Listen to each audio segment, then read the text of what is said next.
All systems go. Clear for liftoff.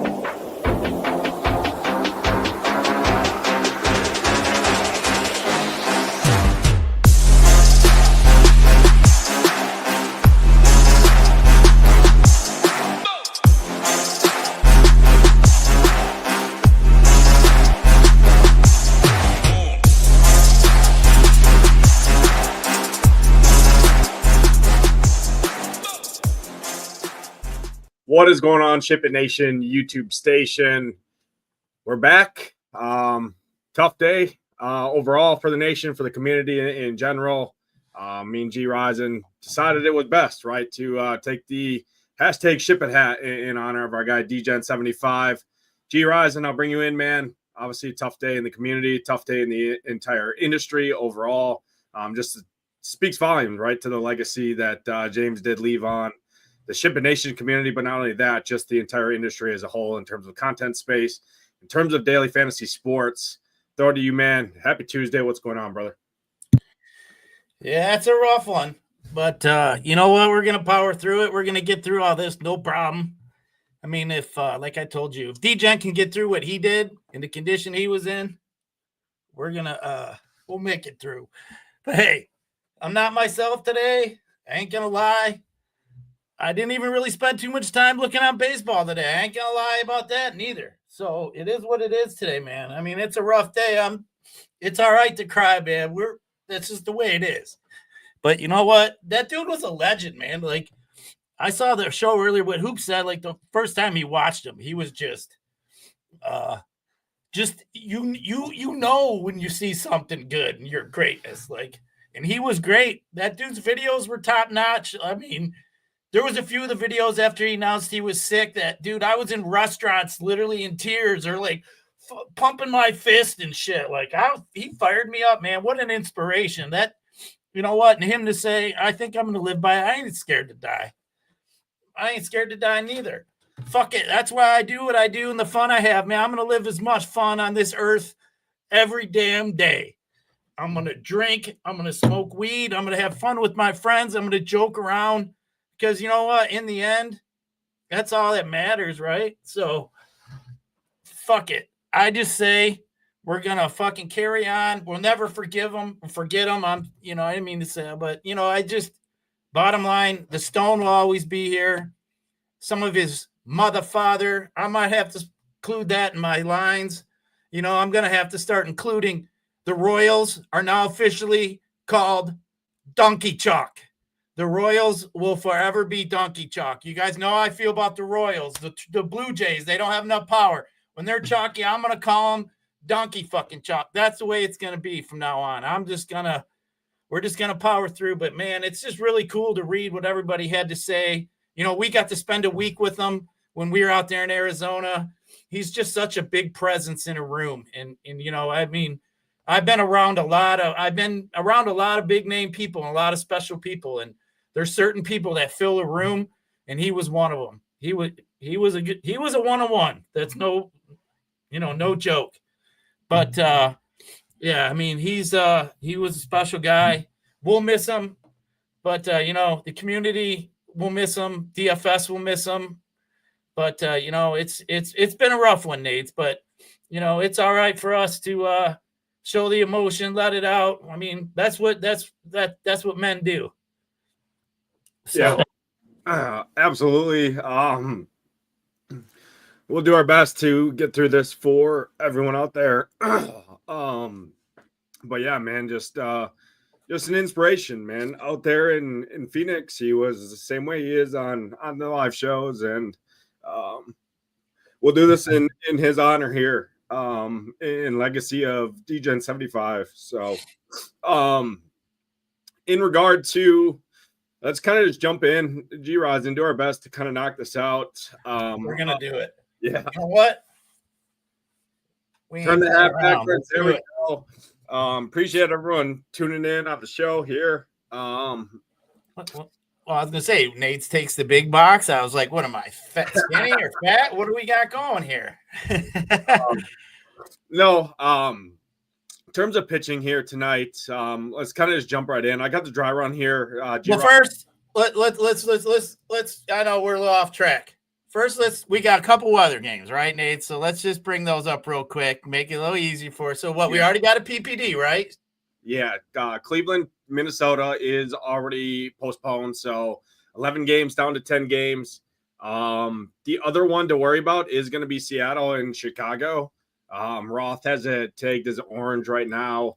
I expect it to play. We were talking a little pre-show. Gyiraszin, Seattle coming all the way over there from the West Coast to Chicago. Just doesn't like to make that trip very often there. So I expect them to try and play as much as possible. I wasn't really worried about pitching in that game in particular. So when I see weather, right, I'm really worried about by pitching, right? I don't like to play pitchers in weather games because that delay comes, right? They're not coming out after they go out there and throw their arms warm.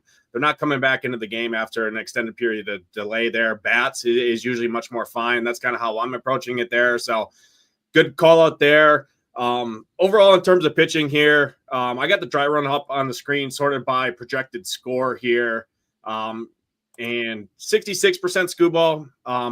Obviously, surprise, right? Screwball, been an ace, incredible, highest upside on the slate. The only question that you have to ask yourself, Gyiraszin, is do you have 11.5 to pay for him when the Phillies are in Coors Field with a 7 implied run total? The Dodgers are on the slate. The Yankees are facing Patrick Corbin, all expensive offenses there. 11.5, is he far and away the highest ceiling, highest projected player on the slate by far? Yes. I mean, he's 4 or 5 points ahead of pretty much anyone else on the slate out there. And then it's kind of Will Warren. So that's kind of the two guys that are really projection wise, kind of driving the scene in terms of pitching. But let's go ahead and do what we always do, kind of power through this the best we can here. 8K and above. I want you to hit on Screwball, Yamamoto up at the top because they are $1,000 and $2,000 next to the next closest guy, right? In Logan Henderson there. You got Luzardo at 9.3, facing 8 righties, I believe, in Coors Field there. That's not always great. Dylan Cease finally seems to be back at 8,800. I really like Dylan Cease a lot. I'm surprised he's not projected to be higher owned. I expect this to come up as we lead up to lock. Overall, Toronto is just not a great lineup to target for starting pitching, but Cease at 8,800 on this given slate. It allows you to play the Phillies. It allows you to play the Yankees. It allows you to play the Dodgers, etc. He is kind of my SP1 overall looking at it on the slate in terms of salary adjusted. But what are you going to do here in terms of pitching 8K and above for you? Yeah, we can just start with Screwball. I mean, I don't care. You can call me a homer or not. That dude's swing and miss rate's been up a pretty big number.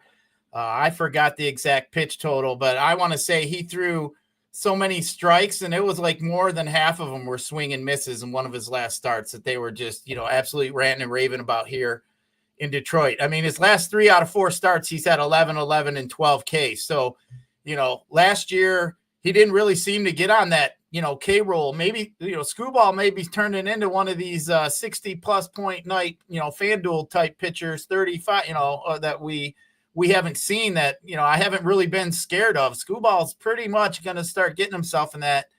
And, I mean, you look at some of the teams he faced before, he did it to Boston. He did it to it's not like he's been facing some shit teams. He did it to Texas. He did it to Baltimore. So, I don't think the Cardinals here are any better than those teams. So, to me, I think Screwball is a guy that I'd lock in. I mean, I think we got a couple cheap darts that we can look at as we kind of move down. So for me, I think I just kind of get different elsewhere. Yamamoto, I think 1,000 cheaper. You got the Dodgers, Arizona here. I mean, obviously he's got a good chance to get a W for you. I don't know. I like the matchup way better. The last couple starts for Yamamoto has worried me a little bit. The last 3 out of 4 starts to pay this high. So it does kind of worry me a little bit with Yamamoto. So I would pretty much probably just X him out of my pool. Logan Henderson. Now this one here I think is interesting. 2 starts, 7K, 9Ks, 72, 83 pitches only. So that little is concerning for me. But I think Logan Henderson is a guy that we could look at especially if his pitch count's going to get bumped up. I think he's a guy that I'm going to want quite a bit of, actually. And you know, you look at the price difference over there on FanDuel and DraftKings, I think is a big thing too, especially in this slate here with a couple of the different pitchers.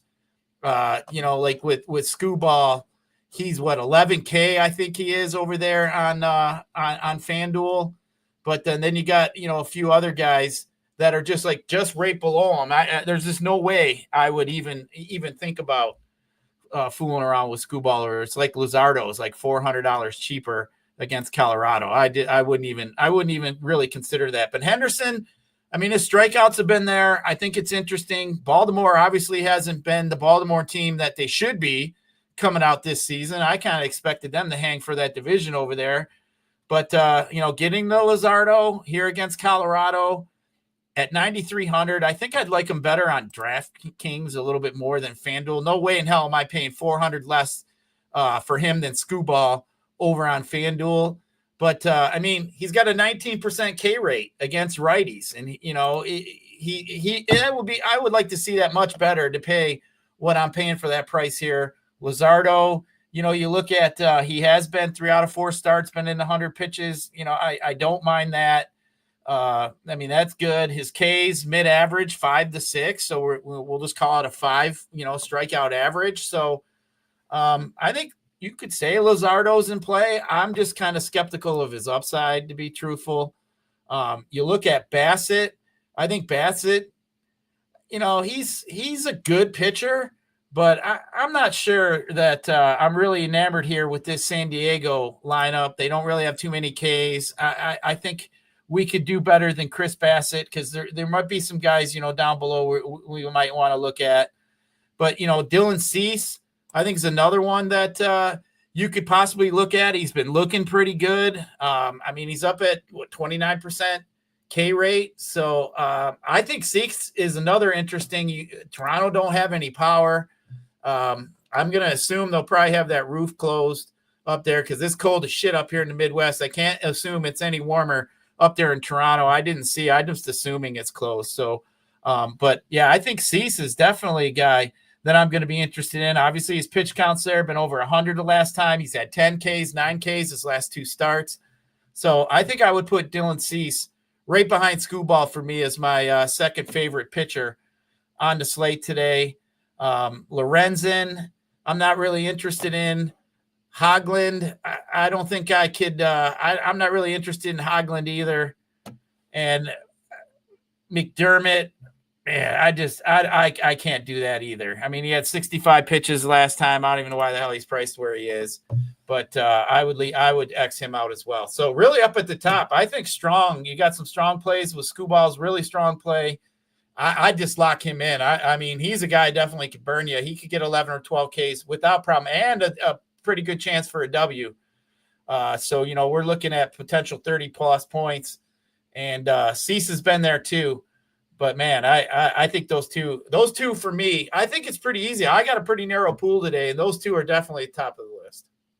Yeah, you said a lot of things that I agree with there. I'll start with Screwball. The only thing that I have reservation about locking him in is just the salary at 11.5. It will get you a little bit different in terms of roster construction overall, because you can't go in there and you can't play the Phillies. You really can't play the big Dodgers bats. You have to include the cheap guys or just punch your SP2 position off or a cheap mini stack. You can definitely make it work. He is the highest ceiling, highest upside pitcher on the slate. If you can afford him, he's great. I love him. He's my SP1. I'm with you. I'm out on Yamamoto. Last 4 starts have worried me. He looked like an elite ace over his first couple starts, 4 or 5 starts. And then the last 4 starts, including one against this Arizona team, just absolutely got demolished, right? Not demolished, but just hasn't been the same. And at 10.5, if I'm spending up, I'm going all the way up to the top with Screwball. So I'm out on Yamamoto. I'll hit on Henderson, just my guy. This dude is absolutely elite versus right-handed hitters. Where he struggles, he's still got about a 27% K rate to lefties, but he allows over a 50% fly ball rate in just the limiting 11 innings that we've seen out of him, 42 plate appearances to be exact, and a 286 ISO. He's probably going to face at least 6 lefties here tonight. which gives me some reservation. However, on FanDuel at that $8,200 price point, he's a pivot right off of Will Warren as well. Elite option over on FanDuel. He's still viable for me in MME on DraftKings at 9,500 just due to the nature of the slate. Definitely much prefer him over Luzardo. I'm actually full fading Luzardo personally. I don't want to go against the guy in altitude. I actually like the Rockies bats quite a bit. People still look at Luzardo as an ace, I think, as well, just from a name recognition. And against lefties, he is an ace. However, against righties, he's a below-average strikeout pitcher. He's a below-average arm. I get it. Rockies offense sucks, but altitude, everything, and the price point at 9,300. I'm out on Luzardo. Bassett, I echo exactly what you said there. I don't really want to play Bassett against a very low strikeout team in San Diego there. It's a decent place to pitch in general. I think he can go out to and get 13 to 15 with maybe an upside around 20. I just don't think the K's are going to be there for him, and it's going to take him getting a quality start, 6 innings, right? Maybe limited to 1 or 2 runs, couple strikeouts, and maybe a win to kind of get you over that 20 mark. And at 9K, I don't love it. I'm with you. Cease is, like I said, salary factored in my SP1 overall at the salary points per dollar wise, 8,800. Pitch count could be there. Not really too afraid of the Toronto lineup, even though they are the lowest strikeout lineup in baseball, or one of them against right-handed pitching. Cease looks to be back to where he was in 21, Gyiraszin, up near 30% K rate to both sides of the plate. He's going to go long. Can definitely have some run support with Tatis, Merrill, etc. behind them. So I love Cease and Scuball at the top. Those are kind of my 2 favorite guys. Pretty much out on the rest of these guys. Not playing Hoglund, Lorenzen, McDermott. Not playing Luzardo, Yamamoto. So it's really Scuball, Henderson, Cease, with a distant 4th being Bassett if you just really want to take the floor-ish. But I don't even think he has that great a floor against San Diego.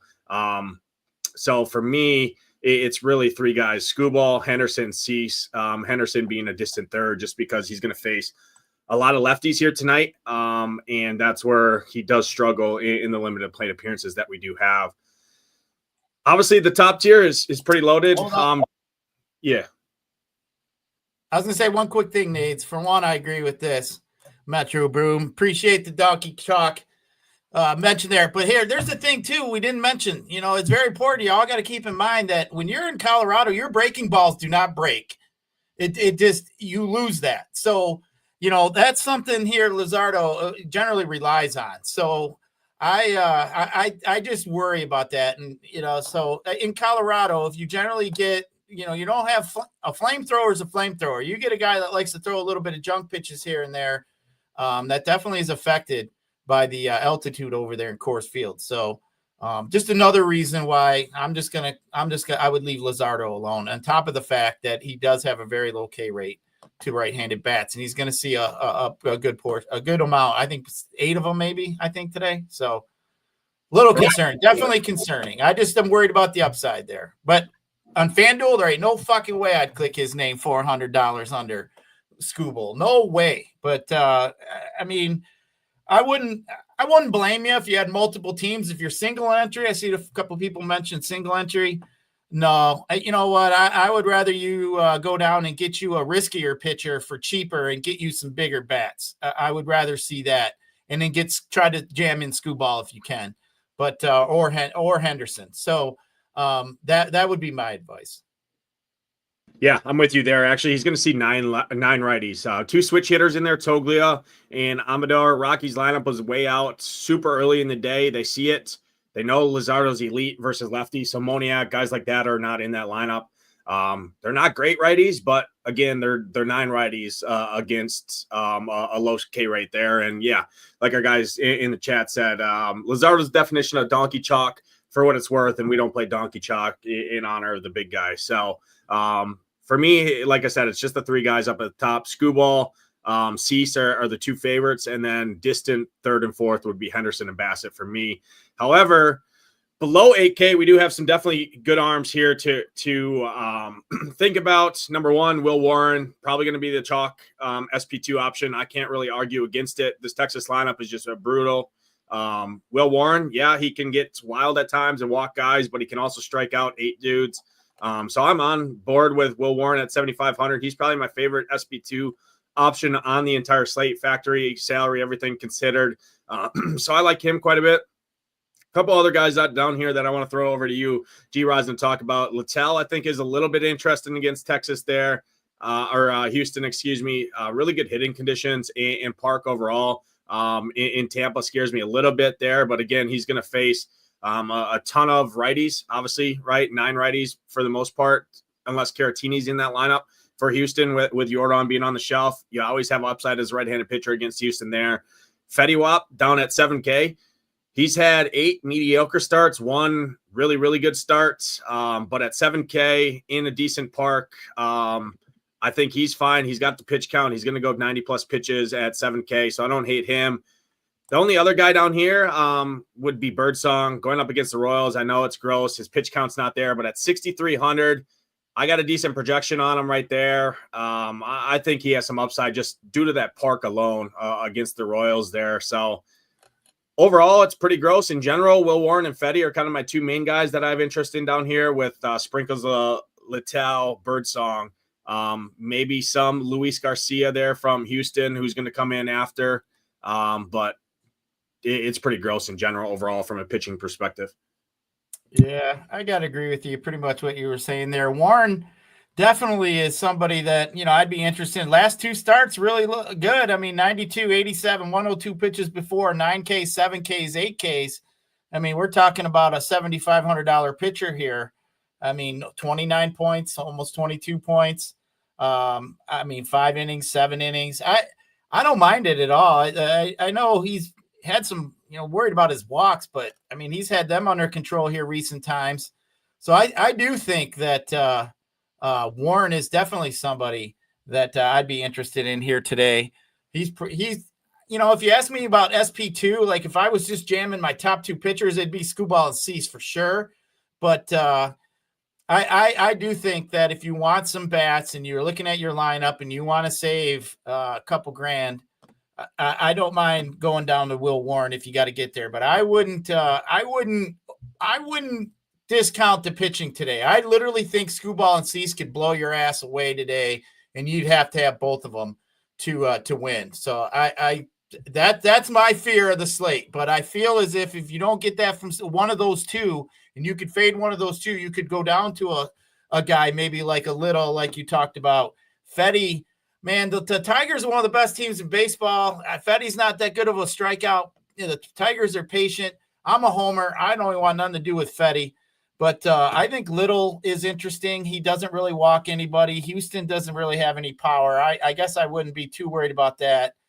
Anybody else like Birdsong, that would take a couple joints for me to have to get the Birdsong nades. I'd have to probably have an infused Fatty for that one. But man, San Marcos, this made me laugh. I'm sorry.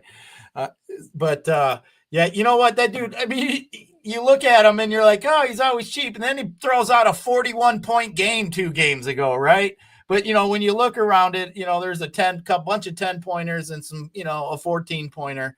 But, yeah, that 41-point game, he already blew his nut, boys. We ain't going to get any more of that. Like, that ship done sailed with Fetty as far as I'm concerned. And then you look at Corbin. Corbin was the darling here the last time I think I was on the show. We were talking about Patrick Corbin. He came out for us, had 26 points. He was like the low-owned pitcher, cheap, that we, talked everybody into. Went 94 pitches, had 9 Ks that game. Obviously now he gets a real tough matchup with the Yankees here. But, he's definitely capable. The Yankees do have some strikeouts. I'm not recommending it. But if you want to go down that low, you could consider it. But, for me, I would stay up top, stay tight with my pitching. If you want to get down low, I think Warren be about the only guy I'd really feel good about. The other ones those are crapshoots for me. But I think pitching is fair. For as many games as we have, Nades, this is one of the slates today where it's going to be kind of narrow in pitching. I just say roll with it and don't try to push it too much, because I think there's a couple giants on the slate definitely smash you. Yeah, I tend to agree. Will Warren, by far and away, my second favorite pitcher on the slate behind Cease. really, I'm not worried about ownership too much from pitching perspective. I think enough of these guys are going to get sprinkled in. Luzardo will definitely get played. Yamamoto will get played. Guys will click Bassett just for the name recognition alone. I think a little bit at least. Will Warren's going to be popular. I just don't care, to be honest. I think bats overall win the slate. So realistically for me, can Screwball go out there and post a big number? Absolutely, but he's going to have to do that, and all the high-priced offenses are going to have to fail. So it's kind of a double-edged sword there with Screwball. Is kind of the approach I'm taking. Again, I'm spending up for hitting. I'm starting with my stacks overall in terms of roster construction, and then finding a way really to play Cease, and then figuring out if I can get Warren, who else I need to make it work is kind of how I'm approaching it. I'm going in with my 5-man stack first, then figuring out if I can play Cease, if I can play Screwball, who I can fit, and then doing my secondary stack is kind of how I'm approaching the slate there. So I think we hit on pitching overall. Pretty good in general. I see some questions in the chat talking about Warren breaks the slate. I hope so. I like that. Philly Phantom talking about some hitters. Philly Phantom, I know you're a member. I kind of alluded to the hitters on the Rockies that I've interest in. We'll talk to them once I pull up the stone here. Greatest tool in all of DFS, has more of a hold in our hearts now. Obviously with our guy James, who unfortunately left us, but again, he's watching over all of us in this industry. He created this tool many moons ago. Stone, as I learned today, he originally called it, and Tambo told him to call it the Stone. I'm gonna call it the D-Gen Stone because we're all D-Gens, and it's the Stone. Amen. The Stone. First game of the slate, Rays and the Astros. In terms of hitting environment on the slate here, Steinbrenner Fields. This is by far and away the best boost overall for runs, home runs, etc. 7 to 12 mile an hour winds blowing straight up to center field. Temperatures in the mid 80s. It's going to be more of a bullpen game for Astros, which does worry me a little bit with the Rays because the Astros do have the second best bullpen in all of baseball over the last month. Even over the course of the season, they're right up there with the Padres and other teams, just being elite, in the Giants, etc. Just being elite. So it's going to be kind of a bullpen game. This Brandon Walter kind of going to start the game. I don't know how long he's going to go. I was looking at some of his game logs. He's got, at least in AAA this season, a sub 1 whip, which is really good for pitching. I think it was like 0.77 or something like that. So he seems to be pretty solid. I believe Luis Garcia is going to be in long relief after that, but I hate targeting bullpen games in general. I think Yandy Diaz is a fine play. Caballero at the top, just because they're going to see a guaranteed lefty at least once. They both hit lefties good. They have stolen base upside. They're cheap. The Rays are cheap. Good weather overall. I think I'm more interest overall in the Astros side against Littell. But, man, just still not a great offense to be going in on. I think Yainer Diaz, Christian Walker are both cheap. Paredes, Pena. Those are kind of the guys I'd have interest in. Jake Myers. Astros were super low owned. I got some sprinkles of them yesterday in MME just due to the weather and park, and worked out a little bit. But what do you see here, Gyiraszin? Any Rays, any Astros stacks for you? I don't really see anything. I'm really interested. As you mentioned, it's a bullpen game. I generally don't like that. You mentioned how good their bullpen's been. So no thank you. And then as far as Houston, man, they just don't have any power. The bottom half of that lineup is, past Christian Walker is basically a damn AAA team. So not interested in that. Paredes hitting second, maybe a little bit if you want maybe a one-off. Don't mind that. But, man, this game here, there's just nothing there. I think we got way better spots than worry about these two. Yeah, I will say, just looking at the last 30 days for Littell, 4.6% K rating in 65 plate appearances against righties. He's going to face 8 righties here. Caratini's going to start from the left side where, he does have a 18% K rate, but it allows a 259 ISL fly ball rate of 41%. Your fly ball guys are Paredes, Walker, Denzo, at least for the last 30 days. Over the course of the season, it's Denzo and Paredes. So I like those two guys, Caratini and Walker. Pena, I can get on board with some of these Houston stacks because looking at the bullpen as well for the Rays, it's just not great. Littell can struggle with some strikeouts. He's going to throw strikes. He'll give them pitches to hit in general. So I don't hate some Astro stacks. I don't think they're going to be very owned in general. So I can get on board with a little bit of Astro stacks. Rays, I definitely have far less interest in. I just don't like bullpen games, especially good bullpens at that being with the Astros there. Next team on the slate, Patrick Corbin has been the gift to keep on giving in the DFS industry. However, not been very much the case this year. However, man, tall task here going in to face one of the best offenses in all of baseball in Yankee Stadium, Cracker Jack Park there. Aaron Judge, I mean, it doesn't take me to come on here and tell you to play Aaron Judge. I will say Aaron Judge is going to be somewhat held in check in terms of ownership compared to what he usually would be here with the Phillies in Coors Field and Ohtani, who would continue to just steal bases and hit a home run every time he's up to bat. Aaron Judge, getting him sub 20% against the lefty in Yankee Stadium. I think that's always a great play. Goldschmidt's been raking all season. He's always a lefty masher there. Volpe, like him, he's got some power. He'll steal bases as well. You can definitely easily steal on Corbin, one of the best stolen base guys to target there. I think the Yankees are interesting. I prefer them more as a mini stack in general, just because some of their better hitters hit from the lefty, where I don't love lefty even against Corbin.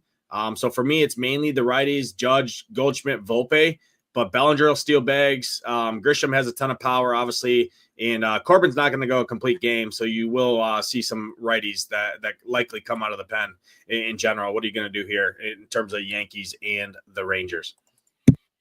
Yeah, I wanted to like the Yankees more than I did, actually. When I first looked at it a little bit today, I was thinking, maybe the Yankees, because you see Corbin, right? You're thinking, I got to find something that can beat this Coors Field. What are we looking at? Obviously, we got some Dodgers, and I was looking at the Yankees. For one, let's just get, as you mentioned, Aaron Judge, 539 WOBA, the lefties. Like, what the hell is that shit? Video game? What are we playing? Video games around here? That's just a joke. So, but I mean, Corbin's a fly ball pitcher. He is down to 17% to righties for strikeouts, 22% to lefties. His walk rate's a little higher than it should be. I just think here, looking at the Yankees, I'm interested because, I mean, the lefties, he's got almost 40% fly ball percentage to lefties, so almost 31% to righties. And you look at some of these Yankees as far as fly ball percent, Judge is 39.3, Grisham 37, Goldschmidt is 30, Bellinger's 30, Rice 32, Austin Wells 35.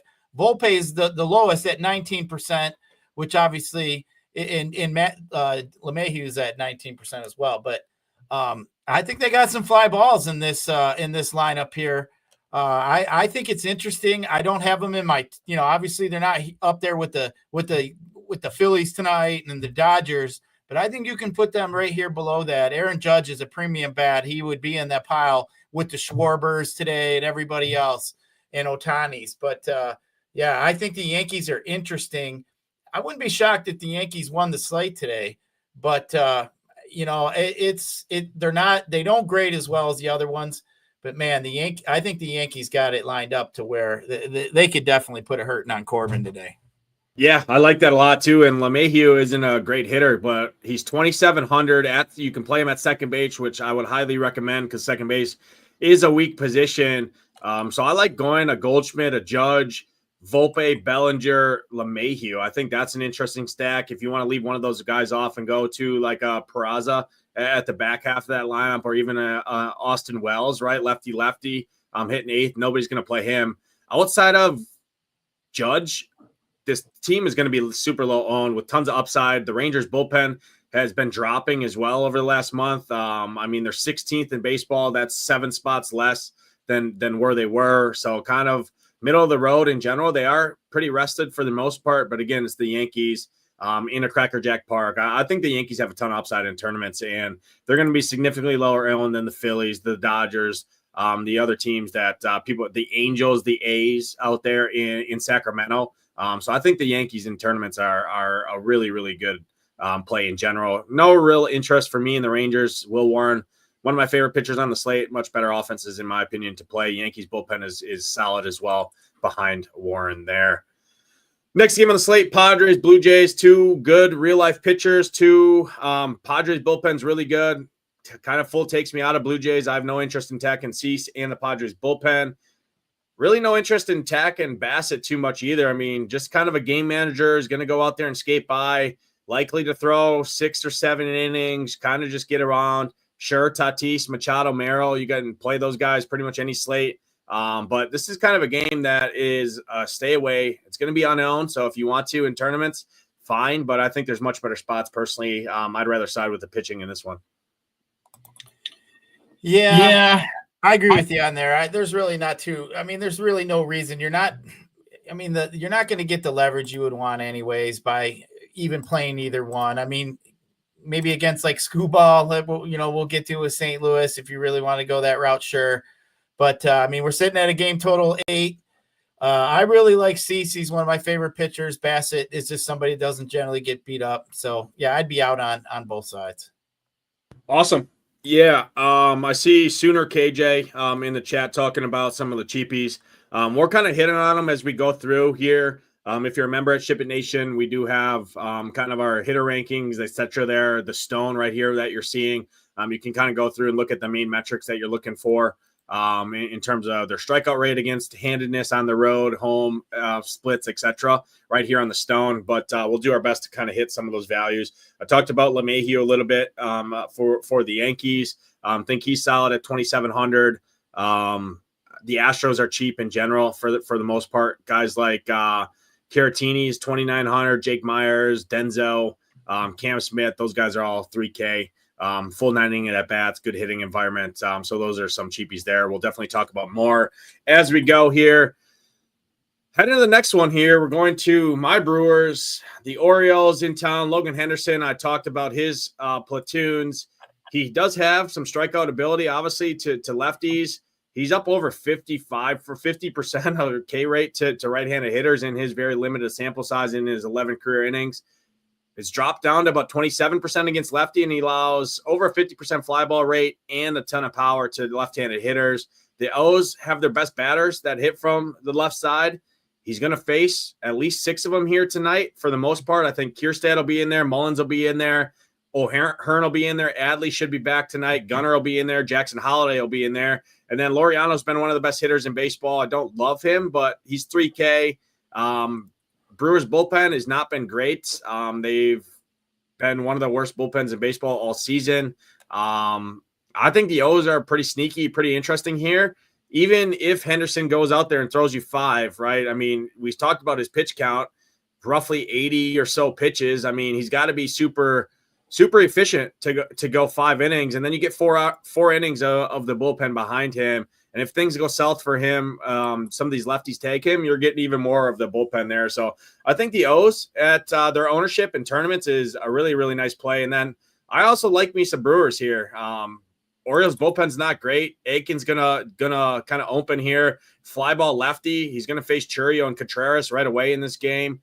And then you got the platoon splits all throughout this lineup with the lefty, righty, etc. I think both sides of this game are really, really interesting in tournaments. Nobody's going to go to this game. Overall, pretty above average park for hitting. It's indoors. Roof's going to be closed. I think this game is definitely interesting. Two pretty bad bullpens overall. I think we see runs here. What do you see? Yeah, definitely 2 shit bullpens. That's for sure. As far as both sides of this game, I'd have it down, maybe my middle of the pack range today. I don't think either one of these offenses really stand out. I don't really like going with the bullpen games, even though we mentioned that both bullpens do suck. But I think here we got some better spots. You did mention Ramon Laureano there. That dude's been smashing the shit out of the ball. I want to say he's like he's third in slugging percentage in all of baseball in the last 15 days. You mentioned he's 3K. You want a cheap bat. That might be one of them you could just kind of jam in there. I mean, you mentioned too, like you're looking for cheap bats. I like to go to the stats, go to the last 2 weeks, MLB.com, go to the stats last 15 days. Find you the slugging percentage and just kind of find some guys that aren't normally on that list, like Roman Laureano. The dude's in the middle of a hot streak. Maybe he's getting some really good ass on the side. Who knows? The guy's got it going on. But, you just stick with some of these hot guys and hot players and hot bats. And generally, it seems to pan out. And we all know how I feel like if a dude gets bumped up in that 2-hole too. So I like to look for that too. You get a cheap guy, might be usually down the middle of a lineup.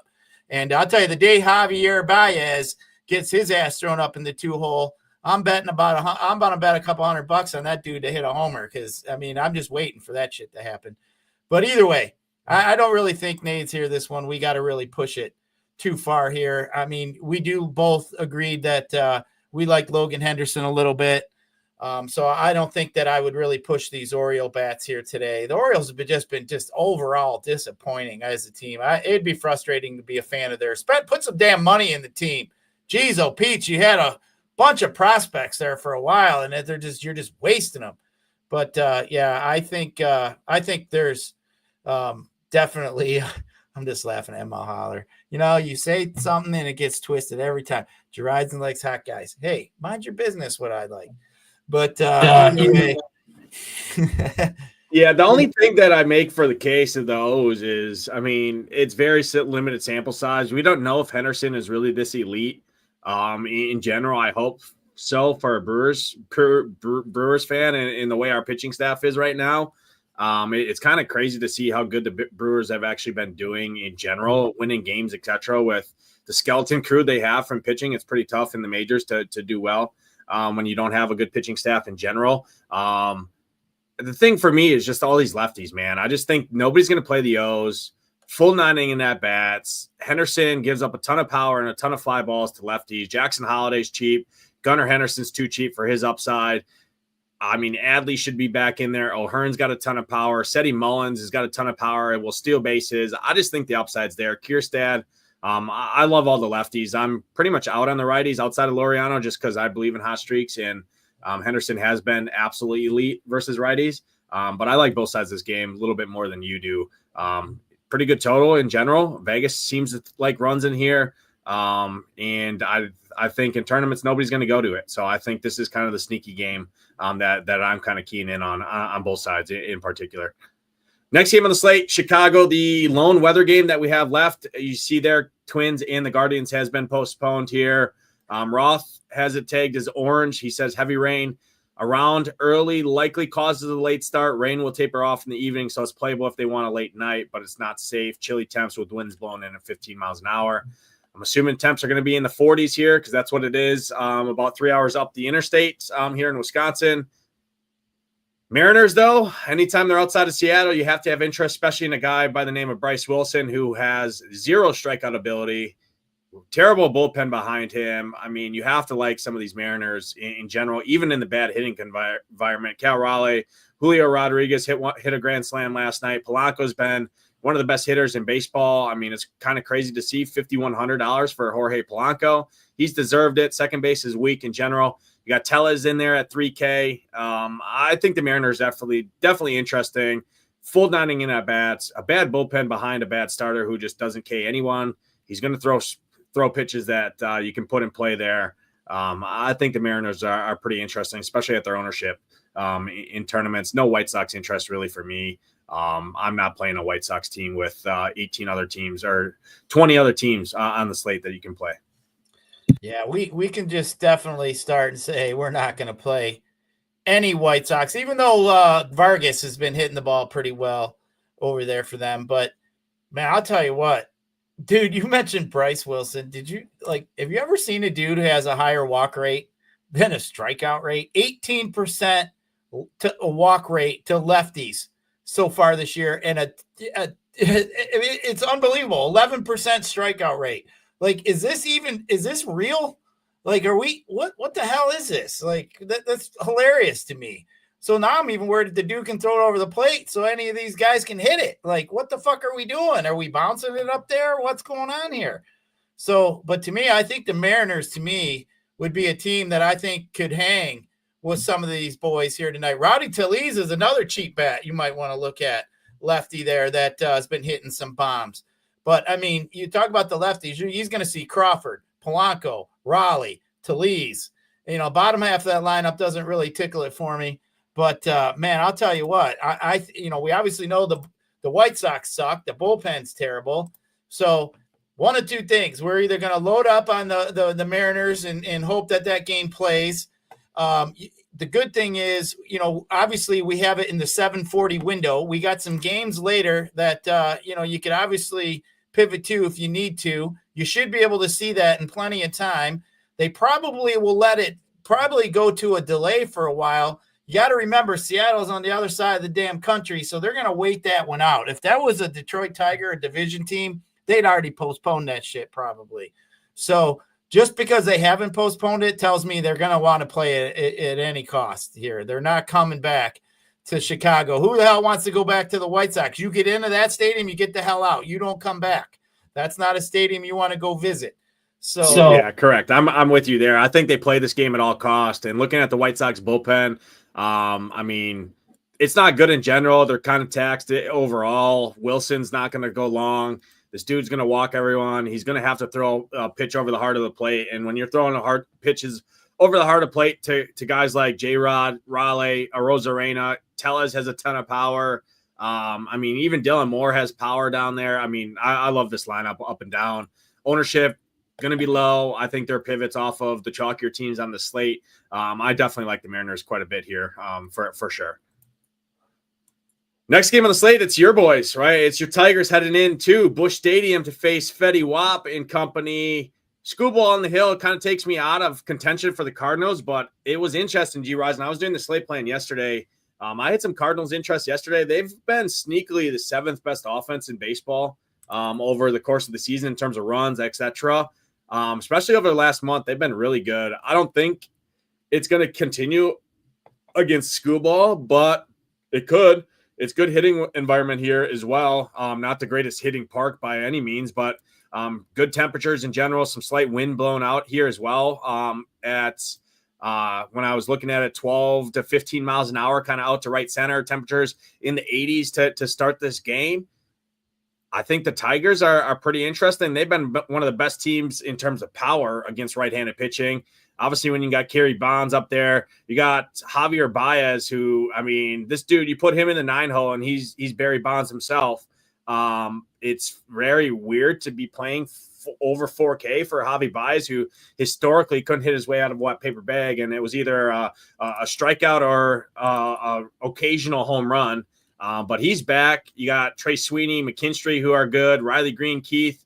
Gleyber Torres has been really good for the Tigers as well. I think this is a pretty sneaky stack in general. Nobody's going to play them. They're all projected to be sub 5%. Full 9 inning at bats. It's not the greatest park, but little boost for the weather in general. And the Cardinals bullpen is not good by any means. They're bottom 9 in the entire league. I know I talked about Fetty a little bit in terms of starting pitching just at that 7K price point, but he's not going to go. I don't expect him to go super long if some of these Tigers get to him early and then you got a bad bullpen. What are you doing here with your boys, Tigers and the Cardinals? Yeah, one other thing we forgot to mention when Scooball was pitching, Jake Rogers is coming back, who actually he's basically his personal catcher.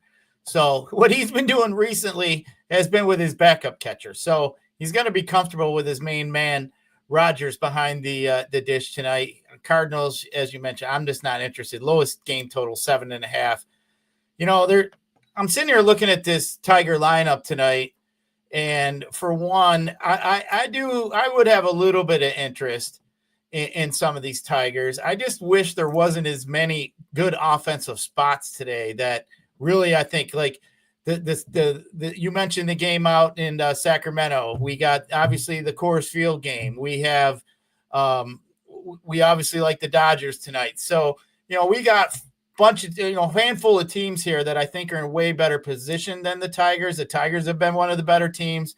Kerry Carpenter, I mean, he's got a 230. He's got a pretty high 293 ISO against righties, which is Riley Green 237. Colt Keith in that third spot though really has got me scratching my head. Like maybe Hinch is liking what he's doing there. I mean, Colt Keith. Yeah, Colt Keith is that he's in there in that 3-hole. I know he's going to be really cheap. I do think there's a chance he could get pinch hit at some spot. Torkelson's been hitting the ball pretty well, but man, Javi, I mean, they're calling him Yavi Baz or something here in Michigan. They're calling him a different name because obviously he ain't the same damn dude as he's been.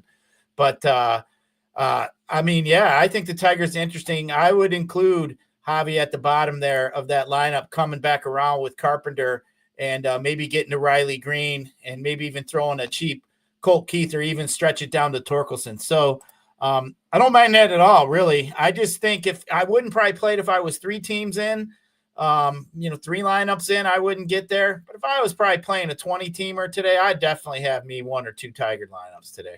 Yeah, I think the Tigers are better as mini stacks. Colt Keith's not actually in that lineup. They have Akil Baddoo in there hitting 8th. Jake Rogers is hitting 9th. So Jake Rogers is always, I like him more against lefties for sure, but he's got some power regardless. I really like Riley Green, Baez, Torkelson. You got 4, 5, 7. That's a really nice mini stack there. You can even add in Kerry Carpenter, obviously, at the top. Oh, Keith's not playing. All right, I was looking at a projected lineup. I didn't see the lineup that was set. Yeah. Is it on the stone there? No, we don't have it updated yet, but it's Carpenter hitting first, then Glaber, then McKinstry in that 3-hole, Riley Green, Torkelson. McKinstry in the 3-hole made more sense to me. That's why I was like, why? The dude's like literally leading the team in average, and that's why I was like, Colt Keith, like, wait a minute here. Like, okay, that makes more sense. Way more sense. Yeah, so they got a better lineup. I prefer the Tigers more as mini stacks. I think they are 5-stack viable, but like you mentioned, I like both sides of that Coors Field game. I love the Dodgers. I like both sides of that LA Athletics game. I like the Yankees. Talked about some. I like the Mariners. I like that O's Milwaukee game. So there's a lot of other spots. Cardinals bullpen's not great. Fetty has been up and down. So more mini stacks for me on the Tigers. Guardians Twins is postponed, so don't play anyone from that game. Takes us to the talking point of every time Coors Field's on the slate. Now the Phillies, right? I faded the Phillies yesterday. Freeland did his job. I talked about it all the time. I hate stacking against Freeland, especially in Coors Field. However, the issue we're going to have all season long is even if the starters for the Rockies skate by somehow, you have at least 2, most of the time 3+ innings out of this atrocious bullpen. They're super taxed. I think they get the Yankees coming to town next as well. So we're going to be talking to Coors Field for the next week or so. It's hard to avoid the Phillies here. The nice thing about the Phillies is they're all priced up. So DraftKings at least made you think about it a little bit. I'm in on the Phillies. I mean, Sentenzella is just not a good pitcher. He's significantly worse than Freeland. You got a tax bullpen as well. I mean, the Phillies should absolutely tee off here. It's 70 degrees as well in Coors Field. There's some wind blowing in, but I mean, man, I don't think Schwarber cares about wind. I don't think Harper cares about wind. Castellanos, I mean, they got a ton of power and they have speed throughout this lineup. Sentenzella is just absolutely atrocious. I like the Rockies just as much, if not more, in tournaments at their projected ownership. I mean, they're all sub 5% for the most part. And we talked about Luzardo. He can't strike out righties. And where do the Rockies struggle is against strikeouts. I mean, Rockies got Tovar back. He hit a bomb last night, hit a couple bombs over the weekend. He's 3,100. You talk about cheap bats, typically shortstop's a position we want to spend up at. But Tovar, man, 3,100, hitting second. You got Goodman, Toglia, Doyle. I love all 4 of those guys. Add in Beck at the top. I mean, you don't have to worry about ownership. You can go run 1 through 5 with the Rockies. Nobody's going to play them. I think they have a ton of upside here. I love both sides of this game. Definitely prefer the Phillies, but Rockies is going to be significantly lower owned in tournaments. And people are still giving too much credit to Luzardo, I think. He's elite versus lefties. Not so good against righties. What are you doing here? Yeah, I mean, like I said, I don't think his breaking pitches are going to work very well for him tonight out there in Colorado. So a little concern there you mentioned with all the righties. I mean, the fly ball rates, you look at the fly ball rates for all of the Rockies, they're all, the lowest one actually is 29.2, which is Goodman. And the highest is Shunk down there at 39, but Beck 34, Toviar 30. I mean, they definitely got some fly balls in that lineup. As we know, the altitude, everything else. I don't mind Coors, the Colorado side. The Philly side is going to be fairly chalky tonight. That's for sure. If you 5-man them, you're going to have to hit all 5. So, but you know what? You should start with your lineup if you want to go that route and see what you got left. And then that's basically obviously what everybody else has left. So you're going to see what kind of pitching. You may not be able to go scoop ball. You're going to probably the best pitcher you may get. You'll probably have to go to Warren. You may even have to pull your pants down a little further down and what you may not want to. So just kind of fool around with a little bit. But, Nades, I always ask myself, and I truly don't even know if I know the right answer. It's like, you just should full 5-man the Phillies, or would you even consider the Phillies in a 3-man, a mini? But to me, you either full 5-man it or don't play it at all. Yeah, I'm with you there. I do think you can play Schwarber and Harper. Maybe you include Schwarber and Harper with like a Dodger stack, right? Where you're leaving out Ohtani, which is scary, or like a Mookie Betts or Freeman, right? And you're playing, instead of Ohtani, you're playing Schwarber. Instead of Freeman, you're playing Harper. It's very scary, right? But all you're saying is Harper and Schwarber are going to outscore Ohtani and Freeman, which, hey, it's baseball at the end of the day. They're all elite hitters, all 4 of those, and they could definitely do it. And that's a way you play them unique, I think. But yeah, I'm with you. If I'm playing the Phillies, I'm 5-man in the Phillies. Don't leave out guys like Brandon Marsh at the back half, Max Kepler, Real Muto, Bohm. All 9 guys are firmly in play for me. Just know, when I ran the dry run, it's in 5-man Philly stacks, which there wasn't a lot of them. Almost every single one of them, 100% actually had Will Warren. So maybe if you play 5 Phillies, you don't play Will Warren, which is scary. Maybe you go like a Dylan Cease and then you punt your SP2 to like one of those guys at the bottom, which is gross. But when you're 5-man stacking the Phillies, you're saying they're going to go in and score 10 runs is what you're hoping for at these salaries. So I think it's interesting. I'm in on the Phillies. I agree with everything you said. I prefer them more as a full 5-man stack, because if they do go off and you only have 3, you're going to be lapped by the field with all the people that have 5. If for whatever reason you find lightning in a bottle and you find the 3 Phillies bats that are the only 3 you need, then I guess you're fine. But that's much harder to do, and you're going up against people that are just going to absolutely slam in 40% Philly stacks, right? And you're going to be behind the 8 ball there. So because if you only have a mini of it, you're not going to win. Yeah, correct. I agree there. So, I like both sides. I think the Rockies are definitely interesting. 1 through 5 for me in terms of the Rockies are my favorite. But Shunk down there definitely hits the ball in the air. Play him at a weak second base position. It's crazy. You can play 4 second basemen for the Rockies, which is wild, wild to me. But yeah, I like that game quite a bit for sure. Next game I don't have much interest personally myself is Giants and the Royals. Birdsong, I talked about him a little bit. He's not a great pitcher by any means, but this Royals offense, they put the ball in play. They're more of a contact offense. He's 6,300 on an overall weak pitching slate in the best park, one of the best parks in all of baseball for pitching. I don't like this game at all. One of the lowest totals on the board. No Giants, no Royals for me. I think this is a cross-off spot for me personally, but you see anything here?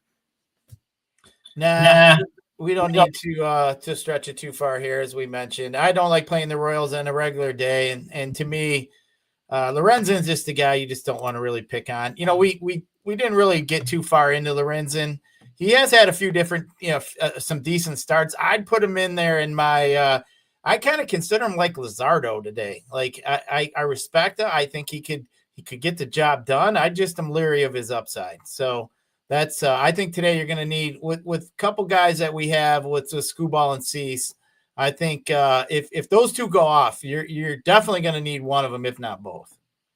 Yeah, I think you need one of them for sure. Obviously, both is a little bit of stretch just due to Skubal's salary, and then like I said, you're talking all these high priced offenses that we like in good spots, like the Yankees, like the Dodgers, like the Phillies. Right, we have some high priced bats here, like for Oakland against the worst bullpen in baseball and the Angels. You're going to need all of those spots to fail. If it was only one of those spots, I think it's much more likely. You're just kind of asking for too much, I think. Even if Skubal does post up kind of a big number, obviously, if he goes out there and gets you 35 to 40, which he definitely could, then it's a little bit of a different story. But I mean, you need a lot of things to go right there. So takes us to the next 2 games. I think we're going to have all interest in both of these games in particular, at least on one side of one of the games here. This next game in Sacramento, I mean, this park is just going to bode well, especially at night. It leads all of baseball for runs, home runs, etc. At night. During the day, it's not so much. But at night, it's been the best park in all of baseball. Temperatures in the 80s, some slight wind blowing out. Doesn't really matter too much. Crackerjack Park overall, minor league stadium here, no real stadium to kind of hold the wind out. And again, I talk about Kyle Hendricks. The dude's just, I mean, he'll mix in a quality starter too, but more times than not, he's going to get blown up. You got an absolutely atrocious bullpen behind him, the worst in all of baseball. I love these A's. The A's were hitting a little bit last night. I think they're an elite stack here tonight, especially at their ownership. They're going to be less than the Phillies. They're going to be less than the Dodgers, I think. I like this team quite a bit. The Angels side, it does scare me a little bit here, Gyiraszin, because when I ran optimizers in terms of projection on the dry run, I mean, it was just absolutely slamming in 5 Angels, because what it does is it allows you to play Scooball. It allows you to play Cease. So if you're playing 5 Angels, I would avoid playing Cease and Scooball together. I mean, but looking at these salaries, that's the reason why. Most of the lineups 3,500 or below. I think they're fine. I just worries me a little bit with projection wise getting slammed with Angels offense in general. What are you doing here, Angels and Athletics? I mean, Hoagland, I mean, he's low strikeout pitcher, a little bit of ground ball to the right side. I mean, I like that a lot of these Angels hit the ball, a lot of fly balls. So that's something that I think is definitely played. You mentioned at night here, we want to, the park's been yielding the most runs. Taylor Ward is a guy I really like today.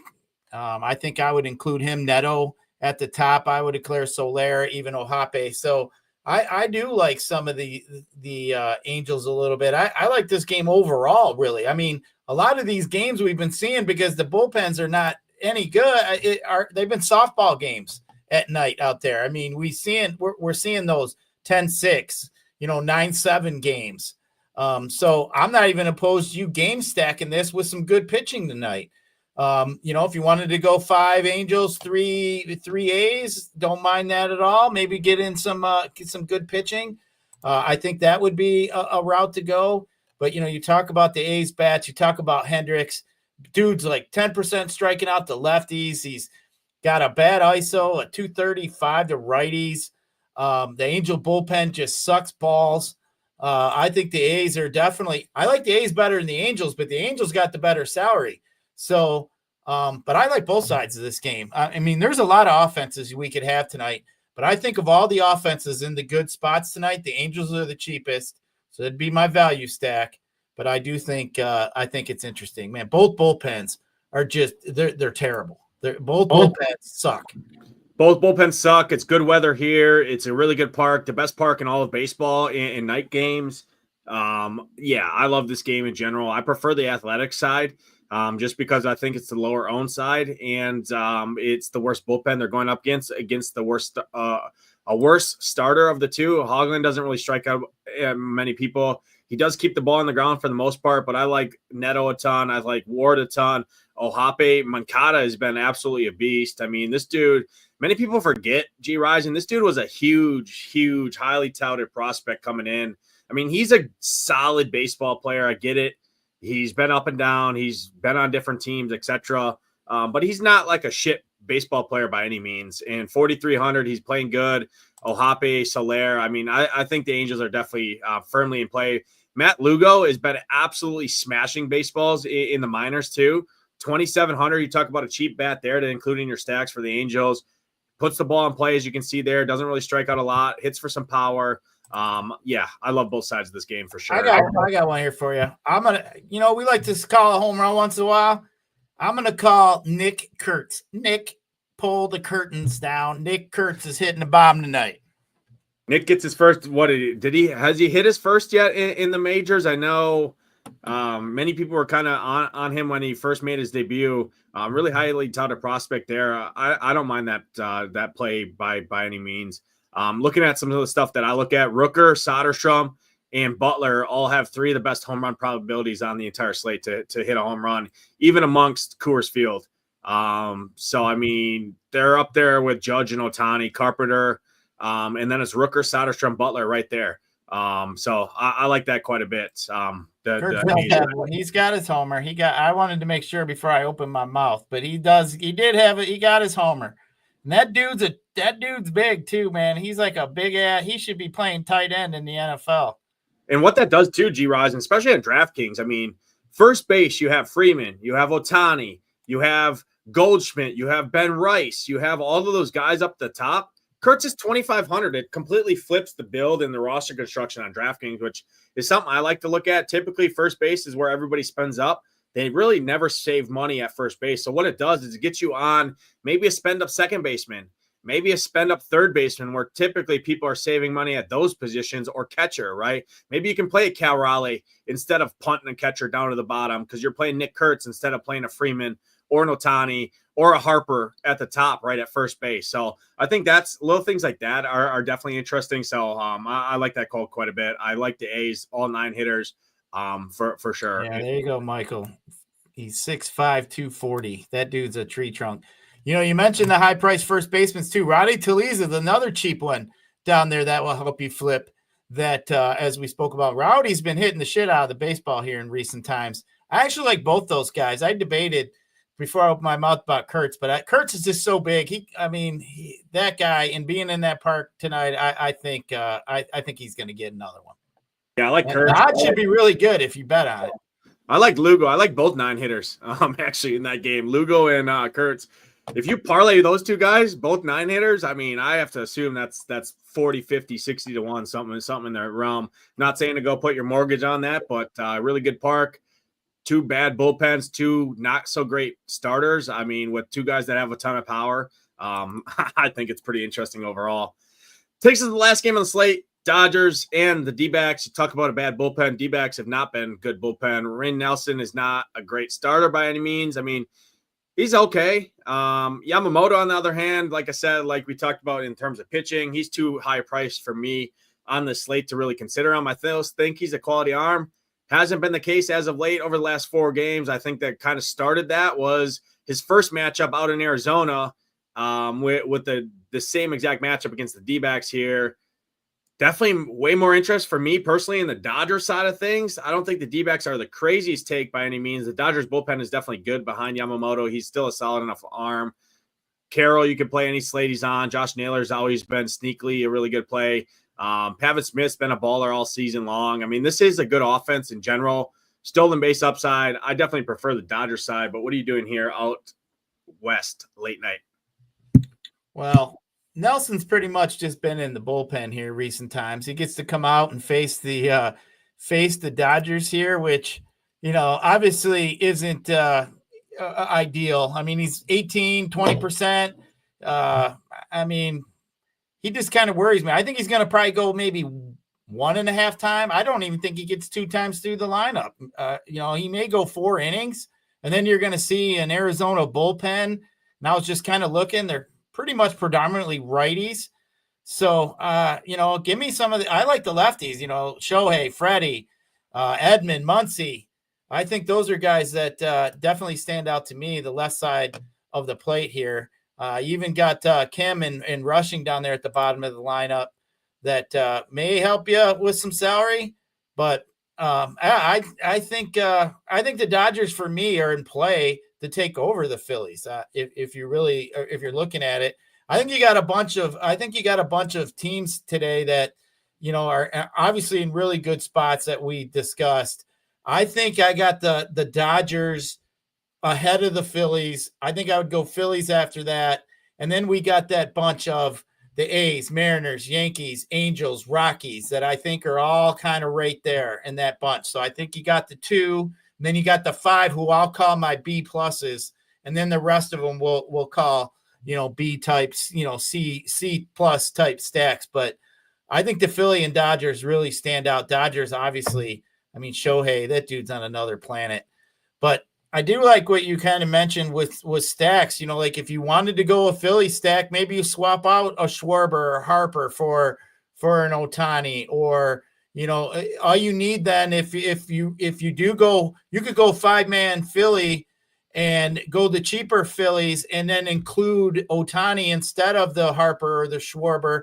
If the Phillies go off and Schwarber don't do shit and Ohtani hits a home run, you're going to beat all those Philly stacks. So something to think about. I don't just necessarily think you need to do that with 2 guys, because I think you're obviously now you got to hit a parlay of 2 things. But I don't mind that kind of strategy. Even if you maybe go start from 4 and you end up going down the 9 hitter or whatever else, and you end up with some of the lower bats. I mean, if they go off and the bottom half of that lineup goes off, and like we said, Ohtani or Judge beats a Schwarber or a Harper or a Freeman, you're putting yourself up there. Like when you're thinking about them stacks, like how can I make my Philly stack different today? That's definitely a way to make your Philly stack different.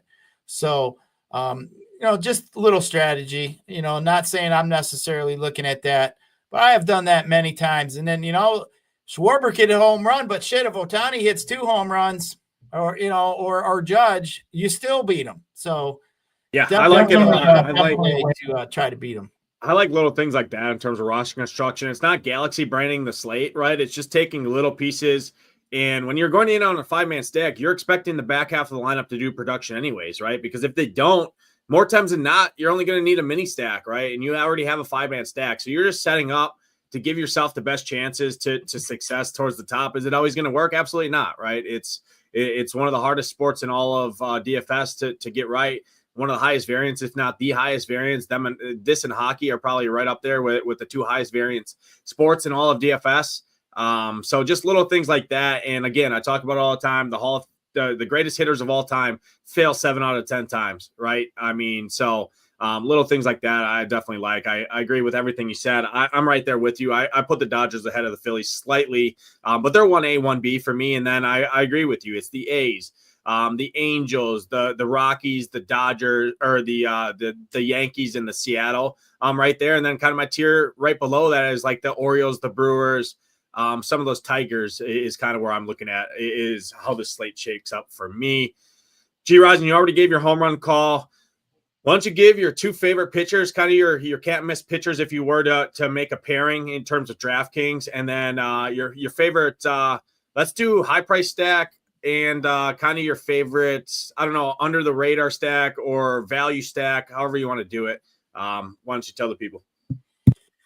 For me, Scooball for sure. I'd lock that dude in. I mean, I'd have to include him. Even if you got to go down to a pitcher, makes your butt cheeks clench up a little bit. I think you got to include him. Cease, I think, is my second favorite pitcher, and then I would definitely look at Warren as well. So to me, too, the stacks that we have as far as the low value, like I said, I think the Angels are in a great spot. I like some of them righties there. That bullpen of the A's is terrible. I actually like a little bit of that game stack. I mean, if I'm playing 3 lineups, I'm telling you right now, I probably have a game stack. That would be one of them. At least a predominant, maybe even a 4. I'm on FanDuel, so I'd probably even maybe have a 4-2 and maybe throw in a couple other bats, try to mix it up. Maybe have the little mini of maybe some of the A's or the Angels, just kind of play with how I'm looking with my pitching. But but like you mentioned, the stacks that stand out, definitely the Dodgers, the Phillies. We got good teams in good spots. Like, I can't stand when everybody's telling me chalk is Royal. The Royals are not a good offense. Like, how the fuck are they chalk? Today, there's actually some good offenses in some good spots, and they're definitely chalk. So, it's interesting. So, you got some decisions to make. How high up in pitching you want to get, how comfortable you get with those bats is definitely what this slate's going to be. It's a good slate. I think it's a great slate. But, so let's kick some ass. We got to kick some ass for honor of D-Gen. I saw our boy Scarface won $100,000 last night, and we definitely saw our man win the millie. And let's not forget, when that man was shipping his millie, unfortunately, our man D-Gen was going up in the go see the big man in the sky. But you know what he got to tell me when I helped a guy win $1 million. I know damn well he was happy about that. And cheers to everybody. Nades, we made it. Yeah, we made it. Rest in peace, our guy D-Gen James, up in the sky, watching over everyone, watching over the entire industry. I know he's teaching all the guys in the back, all the new guys, all the guys up in the greatest seat in the house, right, from the sky. So rest in peace to our guy James and D-Gen out there. More announcements to come. I know Hoop and Tambo went on the not golf show, but just kind of giving more thoughts and stories. If you didn't get a chance to watch that right here on this channel, obviously everyone watching this is been in the DFS space. They probably know who James, even if you didn't know him, you knew him. That's the impact that he had on the industry as a whole, just people, just in general. Overall, just a great human, one-on-one. We have honorary logos that majority of our community is going to be flying on DraftKings, on FanDuel, on Twitter, etc. That in remembrance of him. You talk about DGen and we talk about his shows, right? If you knew his shows, he always had the fuck counter on there. Well, guess what? We have fuck cancer counter coming. We're going to set up Hoop and Tambo and the crew are working on GoFundMe. More details to come on that. But again, rest in peace to James. We made it in honor of him. And like Gyiraszin and I said at the beginning of the show, if he can do it all the way up until last 2 weeks, right, and do what he did, what he loved best is teaching people the game, how to become better humans, how to become better players in general, just for the love of the game. Even at his lowest of lows, he did it till the end. So in honor of him, we had to do the same. That's going to do it for this show. Appreciate everyone tuning in. RIP to James, DGen75. More announcements to come on that. But for Gyiraszin, I'm Nades. Good luck tonight, everybody, in their DraftKings, FanDuel lineups. We'll see you guys next time.